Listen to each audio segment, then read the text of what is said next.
The Fall of the House of Usher, 1839. By Edgar Allan Poe. About story. The Fall of the House of Usher was one of Edgar Allan Poe's first contributions to Burton's Gentleman's Magazine, of which he was an associate editor. The story was printed in 1839, a little over a year after Ligeia, which Poe always considered his best tale. Both Usher and Ligeia belong squarely in the Gothic tradition, but both feature language of such lyrical beauty that they have become timeless. It should also be noted that both involve deceased loved ones, much like the work which ultimately made Poe a literary star, The Raven. Having inspired two inarguably great 1928 film adaptations, one by James Sibley Watson and Melville Webber, the other by French surrealist Jean Epstein, and a host of other movies, comic books, and rip-offs, The Fall of the House of Usher, with its stark yet mysterious chronicling of mental collapse, its startling imagery, and its horrific finale, is today probably Poe's best known and most cherished story. Character list. The narrator. We know little of his background, and we never even learn his name. He was childhood friends with Roderick Usher. He arrives on horseback at the house with the intention of helping Usher. Though he details precisely the nature of Usher's madness, it is suggested through the course of the narrative that he too may be losing his sanity. Indeed, given his terrified description of the ghastly house in the opening passages of the tale, the reader must wonder whether he was sane from the start. Roderick Usher, the last living descendant, along with his ailing sister Madeline, of the Ushers, a time-worn family of wealth and prestige, known as patrons of the arts and givers of charity, but also stricken with a peculiar temperament that seems to run through their blood.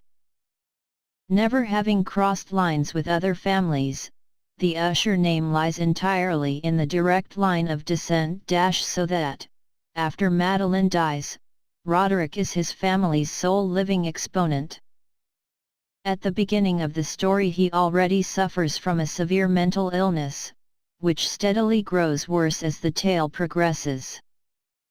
After his sister's death, he seems to retreat completely into madness.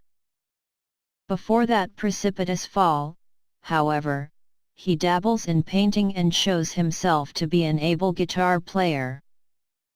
A man of culture and erudition, Roderick Usher spends his days inside his dark and cavernous mansion, avoiding sunlight or the smells of flowers, and obsessing over the sentience of all vegetable things.